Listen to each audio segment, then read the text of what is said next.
Welcome to Giant Cocktails, a podcast where two lifelong fans talk about the San Francisco Giants while drinking homemade cocktails.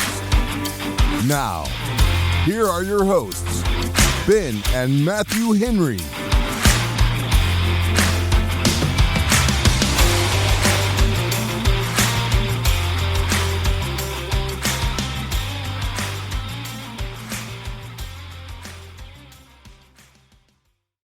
Welcome to another episode of Giant Cocktails.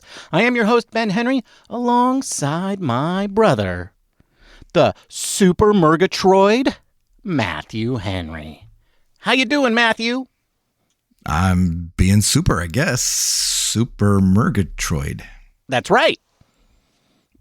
You're the Super Murgatroydiest guy I know. Oh, well, thank you. I think. I yes, hope. These have all been compliments, Matthew. These are all good things. Yeah, you say that, and I just don't believe it. You think the secret is that they all actually mean bad things? How could butter upon bacon be bad? It couldn't. Yeah, okay. All right, Super Murgatroyd it is. Yeah, thank you. Friday afternoonified? Come on. Yes, Super Murgatroyd. I don't know what it means. It comes from the 50s, I think. 50s American slang term for cool or quote unquote with it. Yeah, you are so with it. I am the most with it guy you know, Ben. Yeah, that's the thing that you say. That's for cool 50-year-olds. Yes. Right? Because it's 50s, you said? Something? Yeah. No? Is that how that works? No? I'll ask our mother. Okay. I don't know. Yeah. So how you doing? I'm doing great. I am doing so good. You know, I feel like, yeah, like I think the only thing that could make my life better is if the Giants actually signed someone. What are you talking about? They signed lots of guys. Willie Adames? Well, there was Justin Verlander? Years ago. I mean, that was eons ago. That was Justin Verlander was in his 30s the last time that happened, and that was a long time ago.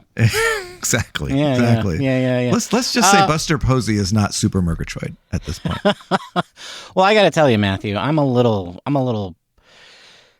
sick of this whole off-season thing. But I got good news. The off-season is coming to an end, Ben. That's right. We are 10 days away from pitchers and catchers. And we are less than 2 months away from playing baseball games that matter.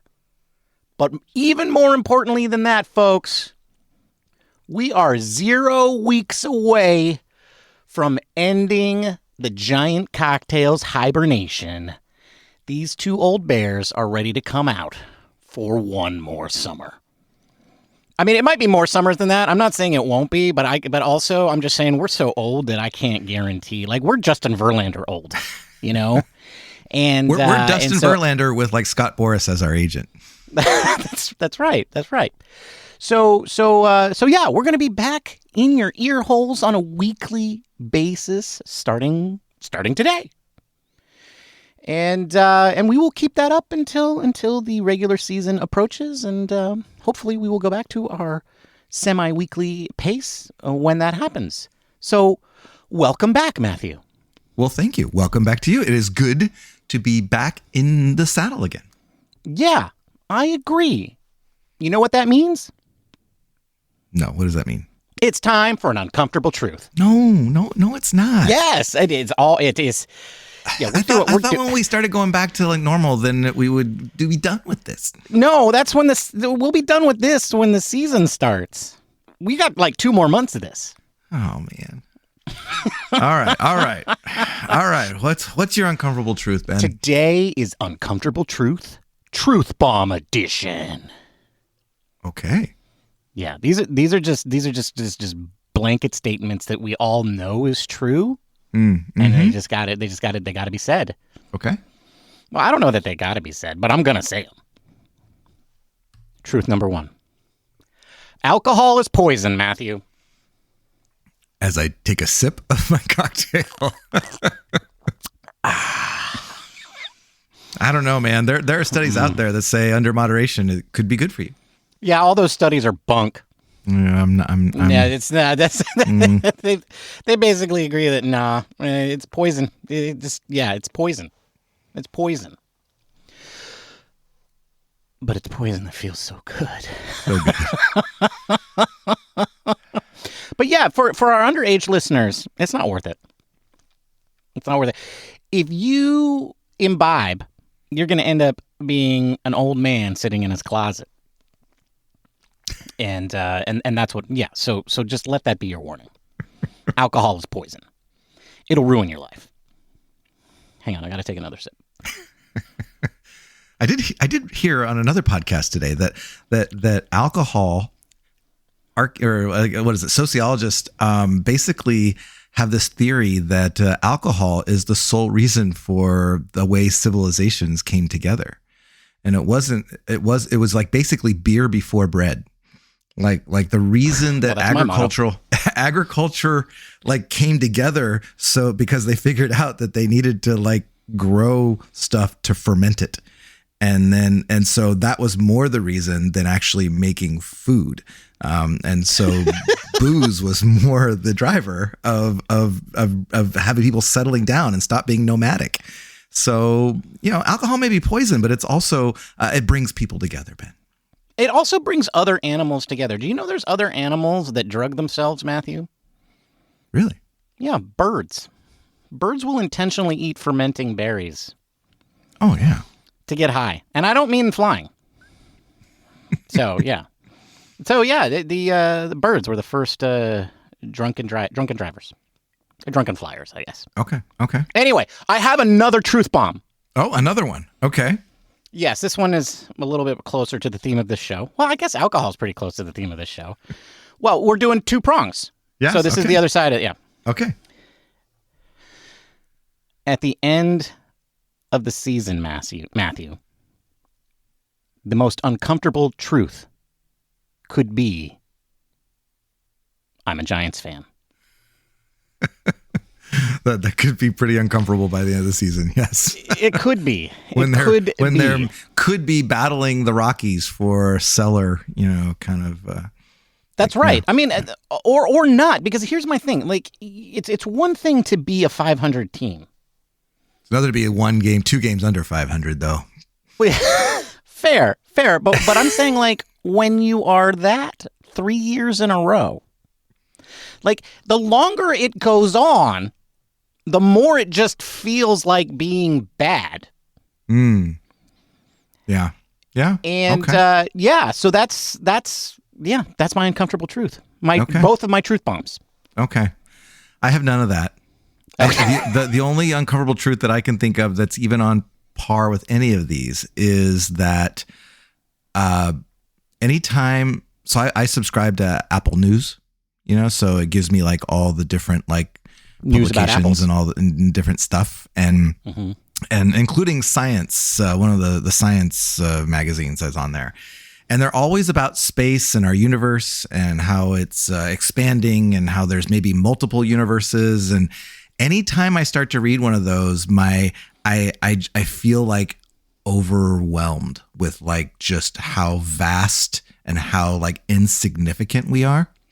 At how vast the universes are. I don't even know. Like, and so I think my uncomfortable truth is that, we're here worried about, some pitcher's ERA, and we could just, we're just a little speck in like the cosmos of vastness. And like, we're like smaller than a flea on a dog. Like, we're just like, we're nothing. Anyway, today is Sunday, February 2nd, as we record this podcast. How's that for your uncomfortable truth segment, Ben? You thought this was going to be entertaining, didn't you?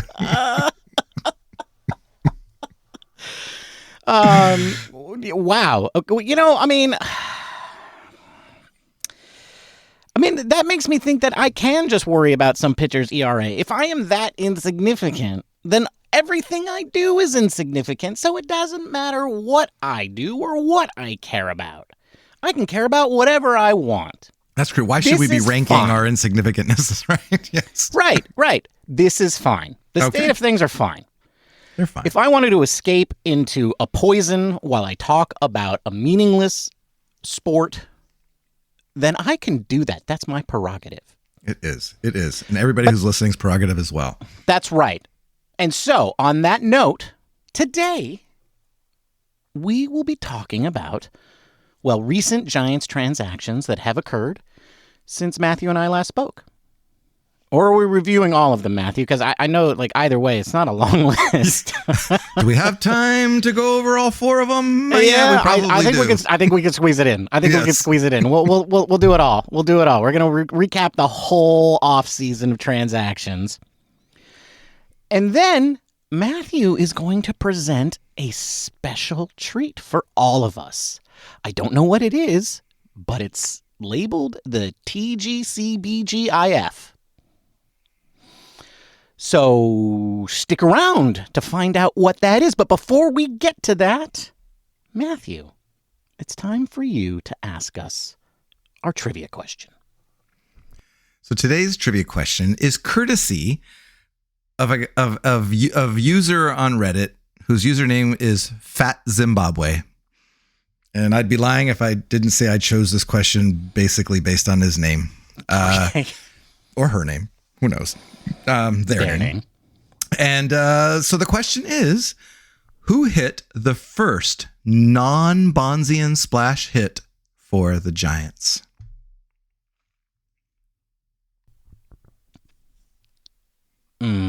Rickard Finida. All right. Glad you're going back with the classics. Yeah. There we go. Yeah. All right. We'll see how wrong Ben is at the end of the I episode. could be right. You're wrong. No. I'm sorry, Rickard. Enough with the banter. Let's talk cocktails. Yes, Bob. Let's talk cocktails. What are you drinking, Matthew? Well, Bob, I'm drinking. I'm actually surprised we haven't done this. This is like a classic cocktail. This has been featured in Sex and the City and like pop culture, and it's very popular amongst the Gen Zers of today now. And it is. I went to a bar the other day and they were ordering them. I don't know Really? why. Yeah. Okay. Well, But I'm presenting the Cosmo, or the Cosmopolitan, as its full name goes by. So what's in a Cosmo, Ben? Well, it's got 1.5 ounces of vodka. Yes, vodka. This is maybe the second vodka drink that I have done on this with 271st episode. But it's got 1.5 ounces of vodka, 1 ounce of Cointreau, 3/4 ounces of lime juice, 1/4 ounce of cranberry juice, and 1/4 ounce of simple syrup. Or you could do cranberry cocktail, 1/4 ounce of cranberry cocktail, and omit the simple syrup because the cocktail is a little bit sweeter. And you're going to put all that into a shaker with ice. Give it a good shake for 10 to 12 seconds. Double strain it into a chilled coupe glass and garnish with a lime wheel if you have it. Now, I have a lime tree.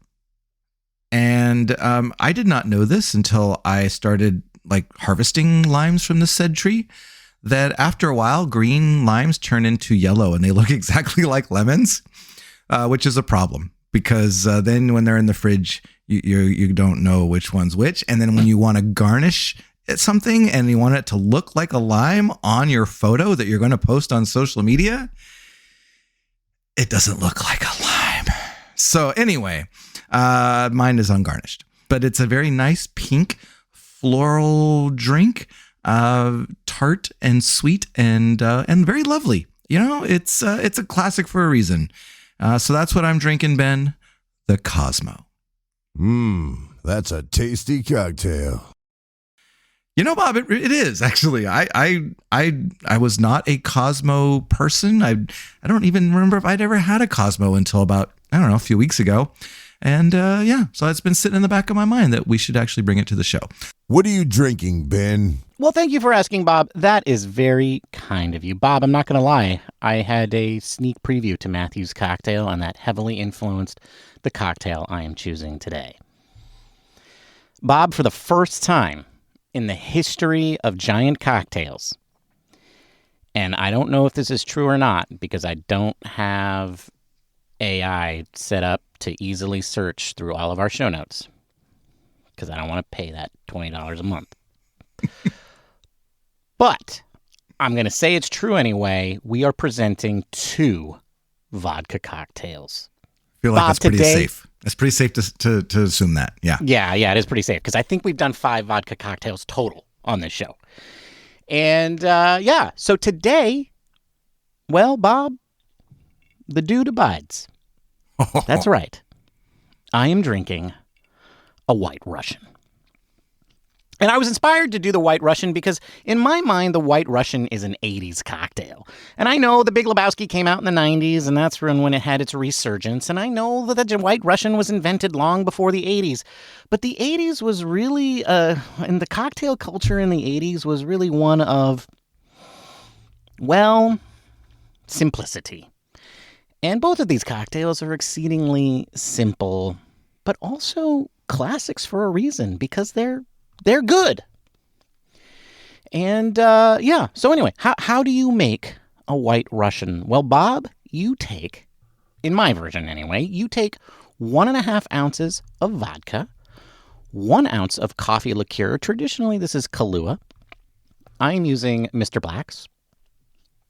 And then you add those to a rocks glass, stir them to combine. You add a single large chunk of ice, and then over that large chunk, you pour 1 ounce of heavy cream. And I like to just let it sit there and create a very wonderful layered effect and then let the cocktail sort of evolve as I drink it. It gets sweeter and stronger as I go. But if you want, you could stir it gently to combine. And it creates a very it's a luxuriant but simultaneously comforting cocktail. It's borderline dessert. And it's really mellow, man. It's really mellow. Makes you just want to walk around in a bathrobe and slippers. It does. It really does. And that's what I'm drinking today, Bob. The White Russian. That's a tasty cocktail. It's pretty good. Yeah, well, I looked it up. Both Sex and the City and Big Lebowski, both 1998. And that's where both of these cocktails were featured prominently on. So, right. Yeah. And revived. Wow. Yeah, and revived. Yeah. All right, Ben. It's time to talk. Yeah, we got to get down to it. We got a lot to cover. The prolific Giants offseason. Indeed. Lots of changes. Ben, did you know that we signed Willy Adames? And that's it. That's the Giants off season. Thanks for coming to the show, folks. We will be back next Sunday. Yes, Matthew, I heard. Okay, all right. Just checking because really that's the only thing to get excited about. I mean, unless Ben, you are excited about minor league signings. Well, I don't want to say I'm excited by them. They're always interesting. What do you got for me? I have one Jake Lamb. Wait, what? Jake Lamb. Most notable for being the player who was at bat when Buster Posey threw the ball into Jake Peavy's glove when Jake Peavy wasn't watching. That's right. That's right. And Buster throws it and then immediately panics and then stops because the ball has landed in Peavy's hand. And the entire time, Peavy is like, no idea what's going on. No, he has no clue. He has no clue the ball's even in his glove at that point. Oh, that was Jake Lamb. And then Jake Lamb's expression, they did a little close up on his expression. He does this little taken aback, like jump back, like he thinks he's about to get. So Jake Lamb. So there's that. Okay. Then there was left-handed pitcher Joey Lucchesi. Lucchesi? I don't even know. I think it's Lucchesi. That's why we have. Was that like just? Are they not very deep? I mean, we have 2 lefties on the roster already, so I don't understand why. Oh, wait, correction. We had 2 lefties. Wait, what do you mean? What do you mean we had? Well, we also had a pair of twins on the roster. I I'm sorry to say, Ben, that we no longer have identical twins in our bullpen. Buster is that low where he just decided that was too much fun for Giants fans. So what? Okay. So okay. So the way you're taking it, so that okay. Do we lose both of them? Are they both gone? Not both. No. Because I know how much you'd like that. I know how much you would like that.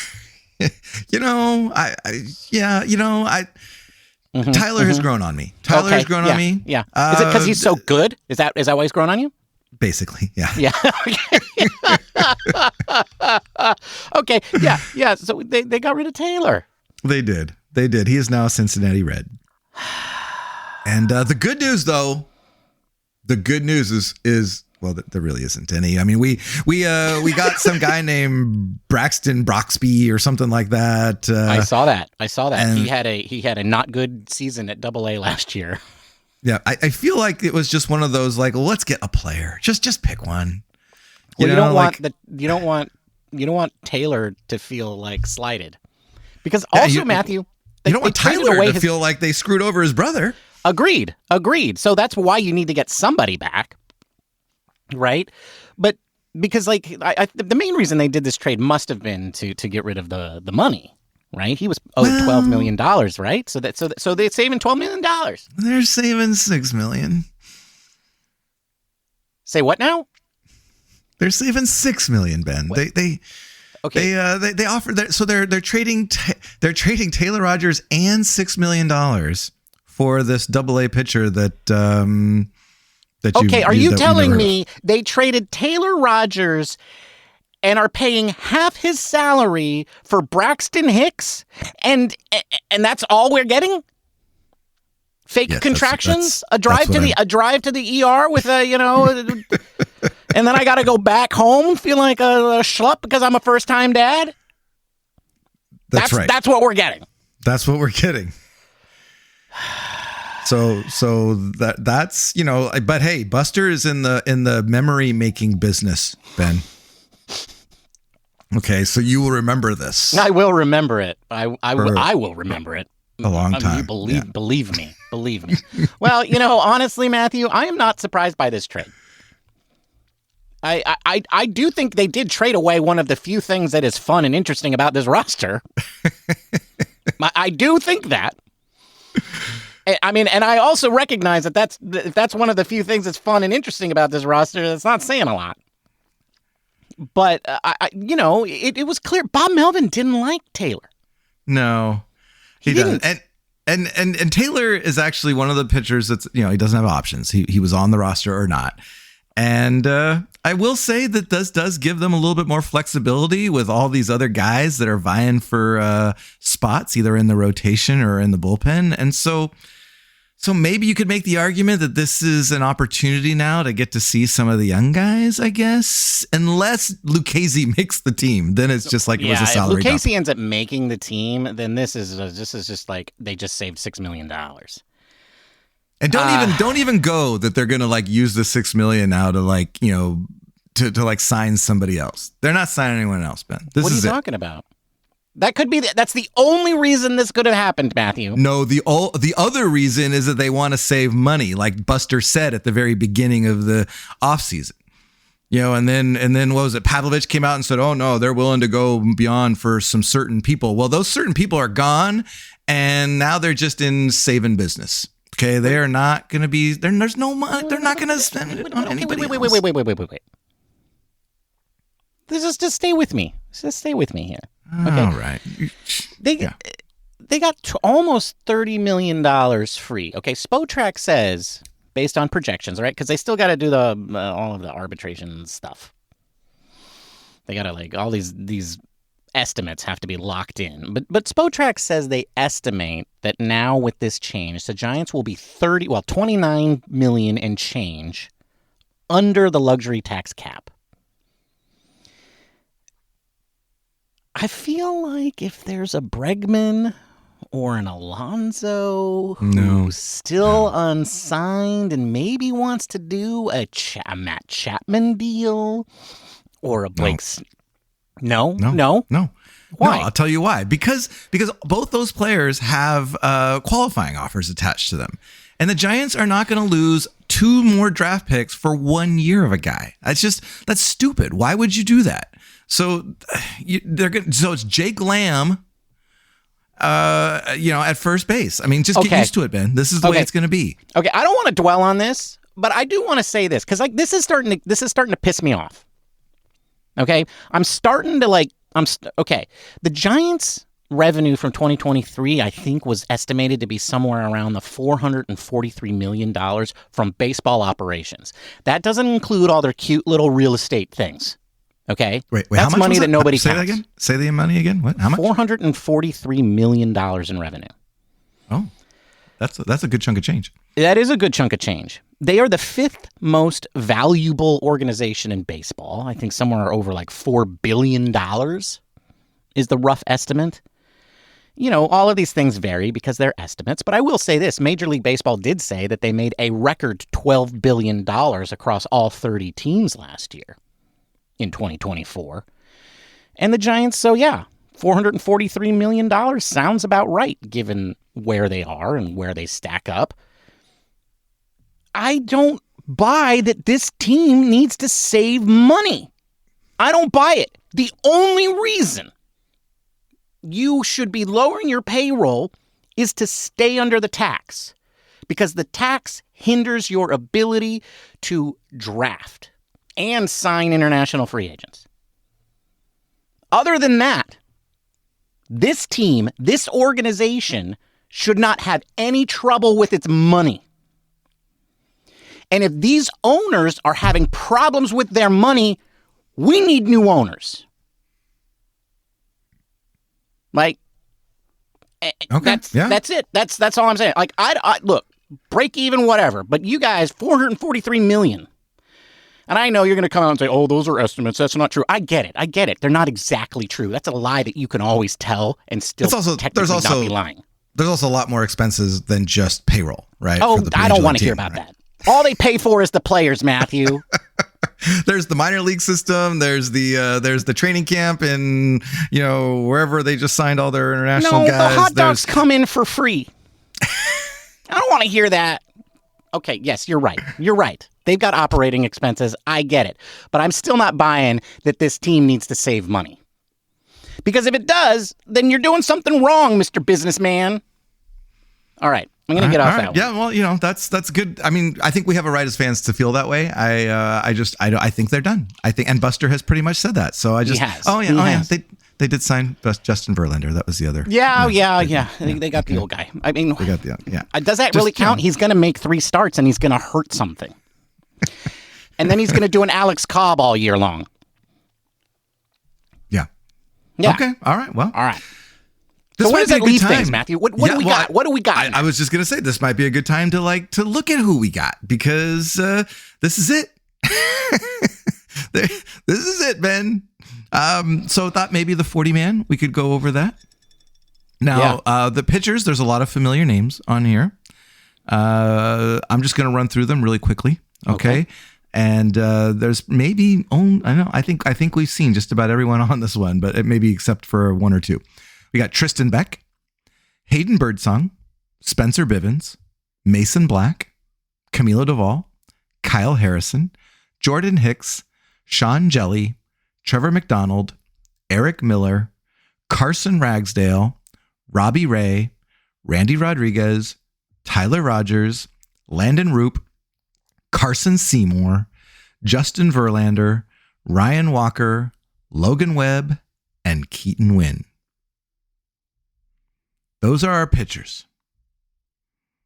Now, I will say, I think that group has a lot of potential, Ben. I mean, I think that, yes, agreed. I think that's true of the entire organization. And is it 2025 potential? I think we're going to learn a lot in 2025. We are. We're going to learn how good the Giants are going to be, or how screwed the Giants are by the end of 2025. We will know. Yeah. And okay, well, I'll save my analysis for the end here. But next up is catchers, Ben. Okay, we have 3. Okay. All right. Patrick Bailey, of course. Tom Murphy, who is the assumed backup. And Sam Huff, who was acquired via trade recently, I think, and they stuck him on or maybe he was waived and they picked him up. I don't know, but he's on the 40-man. But I would imagine just because they need catchers in camp, and then Tom Murphy is coming off an injury. So who knows? Who knows where we'll end up? But Tom Murphy, if healthy, will probably be the backup. Now we got the infielders. A lot of familiar names here too, Ben. Willie Adames, Matt Chapman, Tyler Fitzgerald. All, by the way, ranked in the top 10 in the National League by MLB's recent rankings. So, top 10, like at their position. Sorry, at their position.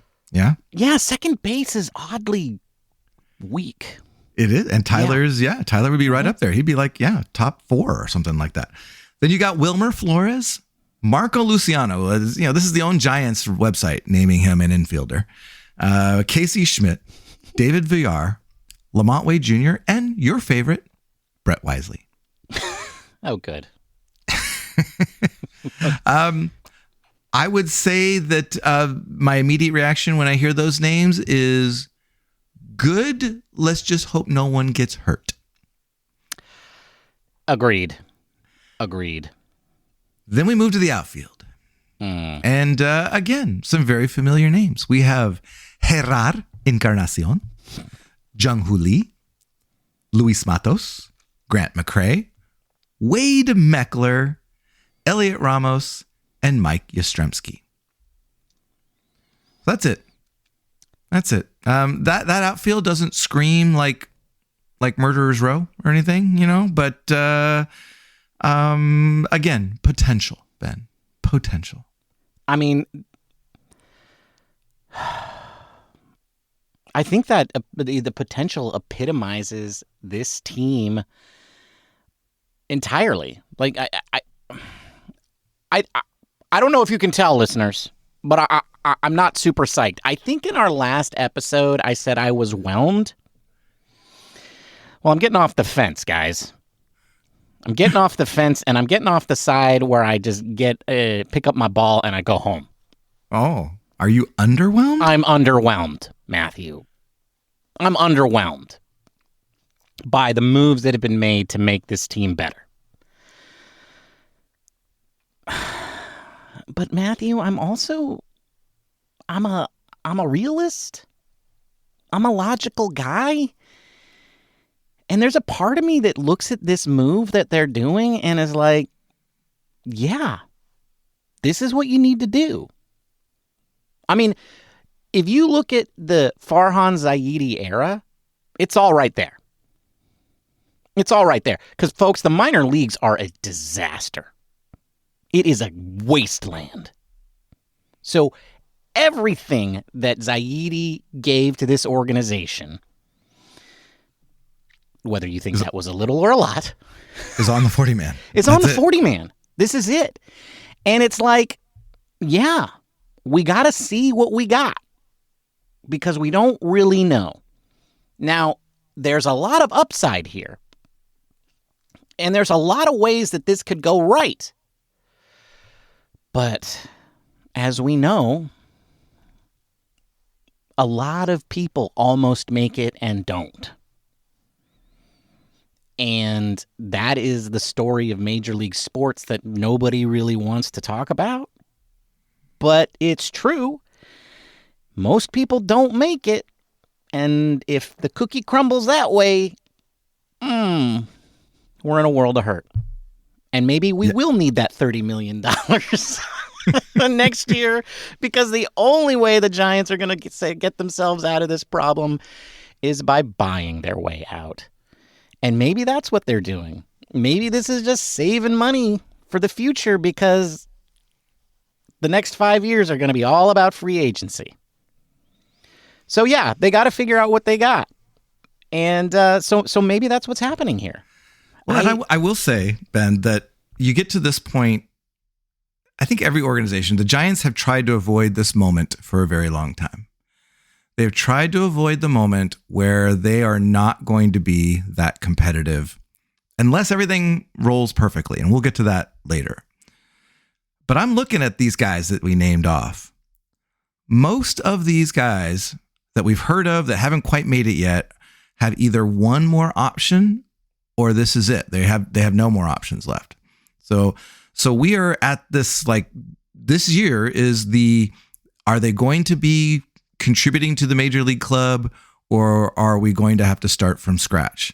And that includes guys like Elliot Ramos, who you hope last year was his breakout year, but there's no guarantee.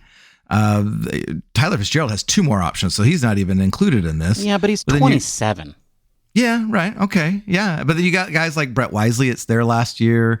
Gerard Encarnacion has no more options, so he has to make the team or get cut. Then you've got guys like Casey Schmidt and David Villar, guys that have, like, those classic quadruple A type players that, maybe they'll make the next step, but they haven't yet.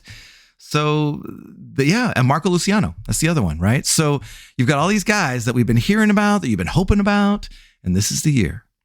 And I think that, they haven't signed anyone, maybe as a way of, like, let's find out what we got. Because after this year, they're going to have to either hope some of them stick, or they're going to have to figure out a way to replace them. And so that's where we're at right now. Well, and there's only one way to replace them: free agency. Yeah, or trades. But we don't have a system deep enough we don't have anything to get anybody to trade. Back. Right. We have nothing to trade. And we've actually heard that already this offseason, that the Giants have wanted to be in on some of these bigger trades, but outside of Bryce Eldridge, nobody's wanted what we got. Right, and everybody agrees, right? All of those rankings have come out. There's only one Giant in the top 100. One Giant in the top 100 prospects. Like, this could be the beginning of a very dark period. Or not. Well, that's the thing about baseball, right? Because, I mean, look at some of the players that were not ever on 100, top prospect lists, like Logan Webb. And, Plenty. So I think there are plenty of players that can, make that claim. So I don't know if we could quite scream that it's doom and gloom, but I do think this is a crucial year to find out what you got. Otherwise, we're going to see a major shifting of the guard for sure. Yeah, totally agree. All right. So, Ben. Yeah. I think we need to kind of shift into some optimism, okay? Because that's what the spring is about. Okay, the Giants are 0-0. That's your problem. I don't bring the optimism. Hear me out. All right. The Giants are tied for first place right now with everyone else. Okay, you're right. Right.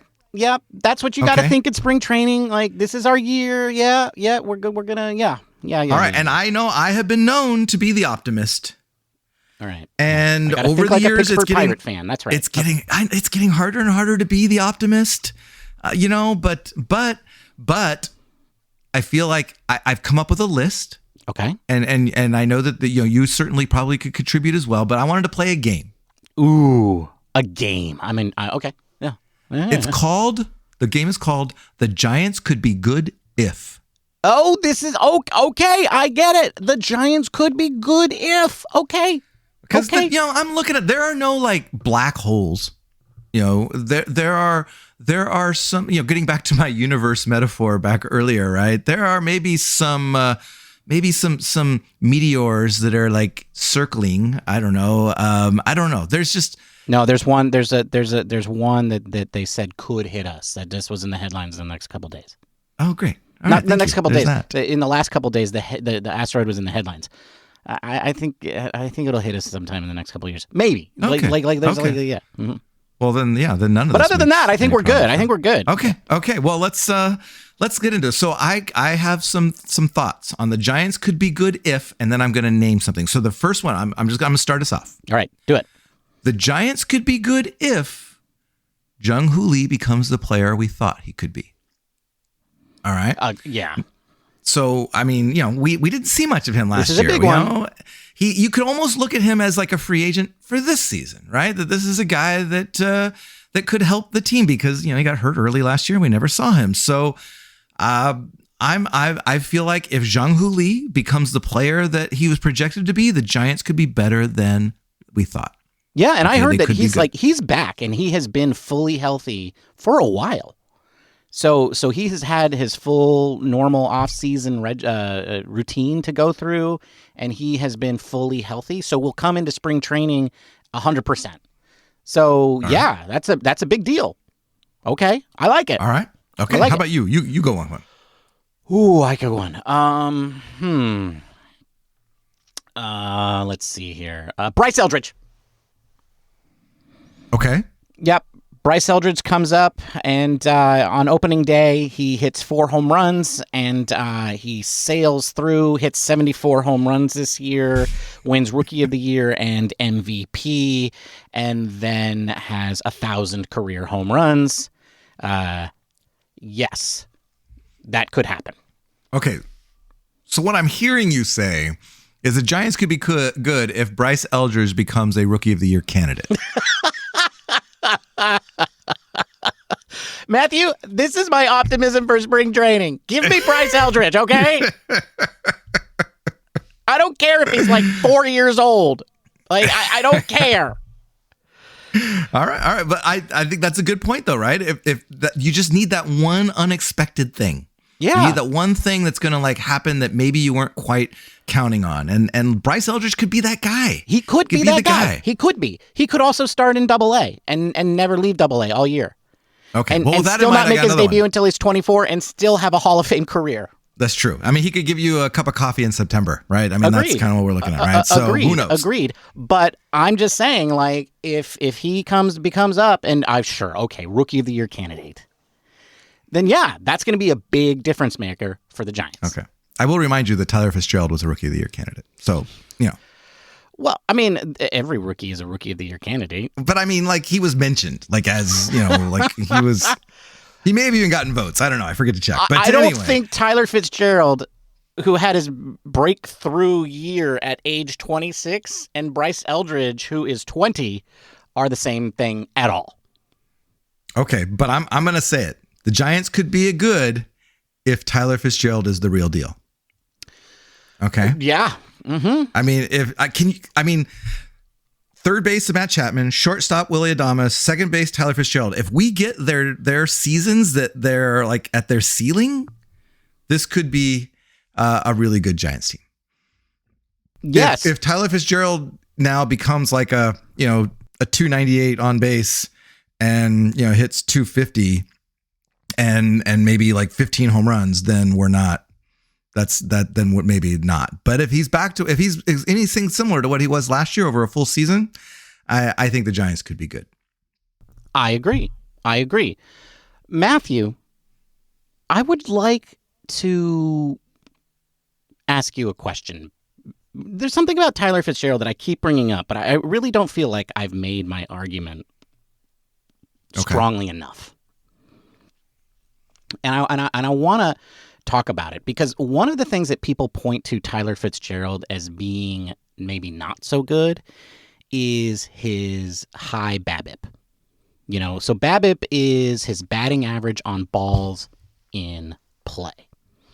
And a overly simplistic description of this statistic says that if it's high, or low, that means you were the victim of either good or bad luck. Like, it should always even out to the same thing because balls in play are out of your control. Like, once you hit the ball, you can't control what happens. Okay? And the argument against Tyler Fitzgerald is that he has a high BABIP. Now, I have said in the past that he has always had a high BABIP. And you have agreed with me by saying, yeah, one of the reasons he has a high BABIP is because he's fast. Yeah. Right. And that is definitely true. Fast runners can they can run out ground balls and those sorts of things. And they can turn what would be outs for an average person with average speed into hits. And that's one of the reasons that they have a high BABIP. However, I'm going to read for you, Matthew, some names who have perpetually high BABIPs. And I just want you to contemplate them rather than trying to comment on them. Just ask yourself as I say these names, is this player a good player? Yes or no? Okay? Okay. Are you ready? I'm ready. Fernando Tatis Jr., Good player. Joey Votto, Good player. Mike Trout, Yeah, he's all right.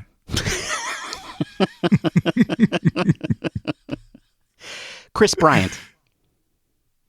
Not so good player anymore. Well, not anymore, but like over his career, Okay, dude. Over his good player. career. All Like, right, okay, all right. all of these guys are eventually going to be not good. Okay, all right. Good player. Okay, Yes. okay. Andrew McCutcheon. Yeah, good player. Yeah. Freddie Freeman. Yeah, yeah, good player. Bryce Harper. Oh, man, you're just digging the knife in. Yes, good player. Paul Goldschmidt. Oh, man, Goldie. Yes, good player. All of these guys have high BABIPs, Matthew. Are all of them just perpetually lucky? Or are they all just speedsters? Which one is it? I'm just going to go ahead and say they're good. I don't know. So, So like I imagine that what's going on here is exit velocity, if you want to talk statistics, exit velocity and launch angle is also playing a huge factor. Okay, hitters can have high BABIPs relative to the mean. This is less common with pitchers. So when you see a pitcher with an outlier, it's usually bad or good luck. But hitters more commonly are consistently above or below this statistic. This is not as a simplistic a statistic as some people make it out to be. You can perpetually have a high BABIP, and that's because you're a good hitter. And Tyler Fitzgerald has historically had a high BABIP. And yes, he's a speedster, but it could also be because of his other traits. So I'm just saying that, okay? Like everybody's like, he's going to regress to the mean. He might already be at his mean. Okay? So I'm just putting that out there. So yes, you're absolutely right. That's that's Ben in spring training. All right. My turn? yes. All right. I mean, I know I just said, okay, let's say that Bryce Eldridge spends his whole year in the minors. Well, maybe that's because Lamont Wade Jr. is healthy all year and good all year. Ooh, Or even if he isn't, or even if maybe Bryce Eldridge is banging on the door and Lamont Wade Jr. is healthy all year, which means the Giants could then trade Wade and call up Eldridge. Either way, this is a boon for the Giants. If they have a healthy Lamont Wade Jr. all year, things are looking a lot better for this team. Agreed. I mean, because a guy with a, 380, 370 on base, whatever it is that he ends up doing is valuable, even if his power isn't what it used to be. However, if he finds a little bit of that, then yeah, even more so, right? The Giants could be good. Absolutely. I like it. All right. My next one is we're getting back to players that maybe had breakout seasons. So I have a hard time trusting something until I've seen it a couple of times, right? Elliot Ramos's second half, for example, not as good as his first half last year. I mean, he tailed off towards the end of the year. And so you kind of hoped that was just because, he'd never played a full season or whatever. But Elliot Ramos, the Giants could be good if Elliot Ramos plays like he did in the first half for the whole season, which basically means he plays at an all-star level. And so I'm thinking that Elliot Ramos needs to be that kind of player because our outfield, Ben, when you've got Jung-Hoo Lee, Elliot Ramos, and Mike Yastrzemski slated as your starters, you need some guy to kind of step it up and be the guy. And so I think the Giants need Elliot Ramos to be the player that he was in the first half of last year. Well, I'll tell you this. Elliot Ramos was pretty consistent in May, July, and August. Okay, his outlier months were September and June. Okay, June made him an all-star. September made you think, oh no, he was a flash in the pan. One of those 2 months, it might be the outlier. And I suspect that September makes sense to me, right? He was tired. I believe more in June than I believe in September. So I think this is a distinct possibility. And that's usually how great seasons happen, right? You're consistent and then occasionally you go on these tears. And so, yes, I believe this totally could happen. I feel very confident that Ramos is the real deal. Okay. Yeah, well, I mean, how much he dropped off from the beginning through July, he was at a 134 weighted runs created plus. Right. Okay, that's what got him into the All-Star game. In the month of September, he was at an 84, so 16% below average in weighted runs created plus. So definitely fell off. We can't have that. Right. No, but if you look at each of his month splits, he was I'm looking at Baseball Reference and they don't have weighted runs created plus, but OPS plus, or even just his OPS, right? He was 770 in May. He was 946 in June. Yeah. And then 791 in July, 746 in August, and then 666 in September.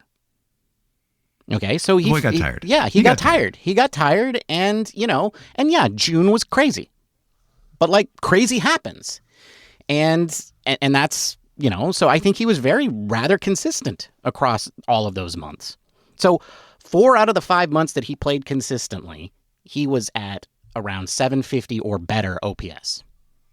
Which means average or better, an above average player overall. Okay. All right. So is it my turn? No, I think it's my turn. Okay. Go for it. Matthew, I was looking over at Major League Baseball and they had this thing of like guys who could be the second best player in the division. And they had this thing for like the Giants. It showed up on the Giants website. It was like by MLB.com. And I was like, what? They only show that on the Giants website if there's a Giant in this.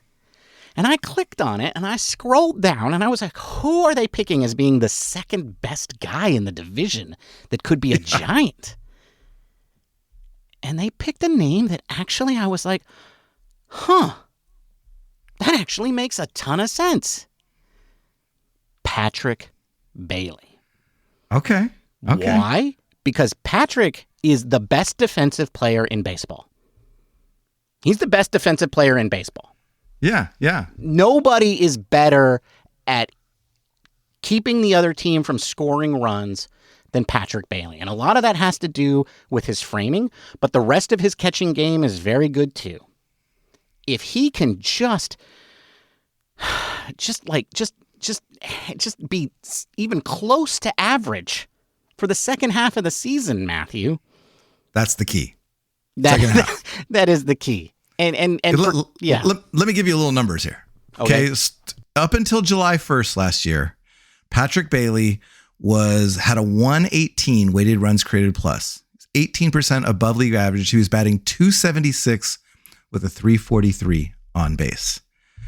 From July 1st through end of September, his weighted runs created plus went from 118 to 43. He was 56% below league average for the second half of the season. He had a 188 batting average in 226 plate appearances. I mean, you mentioned the backup catcher earlier, and I was not even listening to you. Like, I don't know. You said something. You said Aubrey Huff, I think. Yeah, some guy. I don't know. But whoever that guy is needs to play a little bit more in the beginning of the year. I think that might be key. That might be key. Maybe Patrick doesn't need to play that much in the first half of the season, or he really needs to, I'm going to age myself here, eat his Wheaties. Because the second half swoon is a real thing for Patrick Bailey. Yeah, I'm hoping he's working out and eating a spinach this offseason. That's what I'm hoping. I'm hoping that. So, okay, all right, but we're running out of time here, and we got a few more things. Let's speed round it. Let's do a speed round. Okay, Giants be good. The Giants could be good if, Ben, no one gets hurt. Because have you seen our depth? Have you seen that bench? I'm pretty sure the Giants have 30 guys. That's it. And the whole organization. I'm not just talking about the 40-man roster. I don't even know if they got that, but okay. I mean, well, most of them are starting pitchers that are sort of underwhelming. When you look at the Giants on Fangraphs likes to project their lineup, right? Their bench consists of Tom Murphy as the backup catcher, Brett Wisely, Gerard Encarnacion, and Grant McCray. That's our bench according to Fangraphs. We can't afford anyone to get hurt. Like I don't have faith in any of those guys. So the Giants could be good if they're relatively healthy throughout the year. That's my thing. All right. Wilmer Flores, 2023. Boom. That's right. Okay. Yes. If the Giants could be good if Wilmer Flores plays like it's 2023. Agreed. We haven't talked about pitchers, Ben. I'm going to start bringing some pitchers in here. The Giants could be good if Robbie Ray is fully recovered from Tommy John and we start seeing a little bit of that Cy Young form. I see. Yeah. Robbie Ray, Cy Young. Boom. Okay. Yeah. Boom. All right. Okay. I got a response. Okay. Justin Verlander, Cy Young. Boom. Agreed. Okay. Getting into the young guys. The Giants could be good if Kyle Harrison makes, quote unquote, the leap. Okay. But I heard he hurt himself jumping. Isn't that why he hurt himself last year? He hurt himself leaping. He did. Okay, so maybe not. Maybe that was a poor choice. Maybe just if he strolls or strides into the next level, you don't have to leap. Yeah. All right, last one. Okay. Jordan Hicks gets more than 25 starts. Yes, Jordan Hicks has to be like the Patrick Bailey, just we need a full season of Jordan Hicks. Or even I would take 80% of a season. Yeah, he had 20 starts last year, and the last few were not great. So if we could get 25 starts, with most of those being quality starts, I think that would be a good. We've got some depth, but man, you need Jordan Hicks to pitch well. Matthew, if the Giants do all of this, I think they strongly. If the Giants did all of that, they're vying for the Dodgers. With the Dodgers, I think. Oh, I was going to say they're strongly contending for the second wild card, but okay, but that's the difference between you and me. Oh man! Well, let's say that it's highly unlikely that all these things will happen. Yeah. But the second wild card. I think if we're sitting here in September talking about the second wild card, I'd be a happy man. But you know what? We just said a lot of things, and I think some of these things will happen. So the question is, will enough of them happen to at least make the team interesting? And get them over the 81 win hump. Oh, well, we'll tackle that as we get into the offseason or into spring training, our predictions and all that. That'll be, and see how wrong we are. I love it. All right, Ben, I think it's time for the trivia question. Agreed. All right. The trivia question was, who was the first non-Bonzian Giant to hit a splash hit at Oracle? Ben, the answer is Felipe Crespo. Whoa! Who, in 2001, hit the first non-Bonzian splash hit by a Giant in Oracle Park history. Wow. I remember that name. I do. I remember him being he was kind of jacked. He had some muscle. Yeah. He was a good muscular guy. And then that season was traded away. So I think he was with the Giants for a year and a half. Okay. All right. Well, okay. Well, good to know. The first non-Bonzian home run, Felipe Crespo. Non-Bonzian splash hit. Splash hit, not home run. Home run. Matthew, Rickard Fanida never played in Oracle Park. That's true. Yeah. Yeah, that just shows how old you are. Yeah. Well, I mean, a name is a name, and it's a cool name. Yeah. It is. Yoshi Shinjo too. That's right. Yep. All right, Ben. Well, I think we got to wrap this up, folks. Thanks for listening. Thanks for coming back.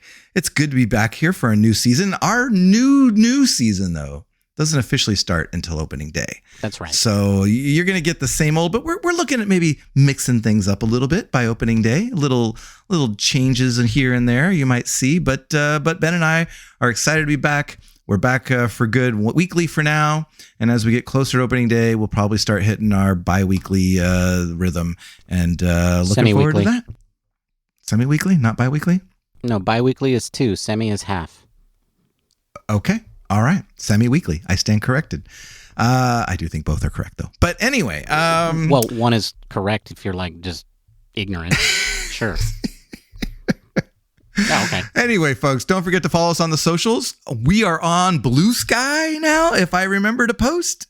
And we're on the platform formerly known as Twitter and Instagram and Threads. So give us a follow at Giant Cocktails. You can also listen to us on YouTube, where you can leave us comments. You can also leave us comments on Spotify. So, that would be great. And speaking of Spotify, if you would give us a rating, a 5-star rating on Spotify or Apple Podcast, that would be great. It really does help the show.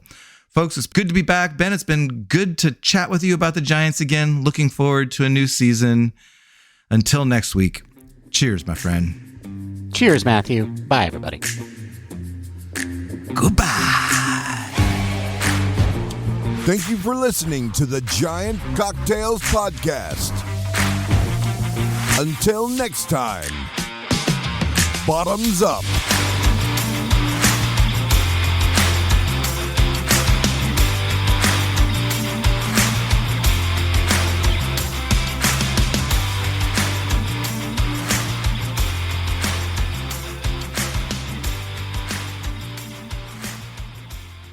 So, how about that Luka Doncic trade? I keep seeing what would be the equivalent in a baseball. Explain it to me in baseball terms. I've seen that going around. I can't think of anything. Who's a younger player that you would trade Mike Trout for Mookie Betts? But it's kind of like a Bobby Witt being traded. Yeah. Okay. Witt is a little too young, so it would be it would be more crazy. It would be more crazy in baseball if that happened. But it's that kind of level. He's top 5 player. Yeah. And he's 20. Well, maybe how old is he? He's 24, right? I don't know how old he is. He's 25. Yeah. So it's like Bobby Witt Jr. being traded. Although, baseball players bloom later than basketball players. So. Yeah. But yeah, it would be like Bobby Witt Jr. being traded. You know what, though? I don't give a shit about basketball. So,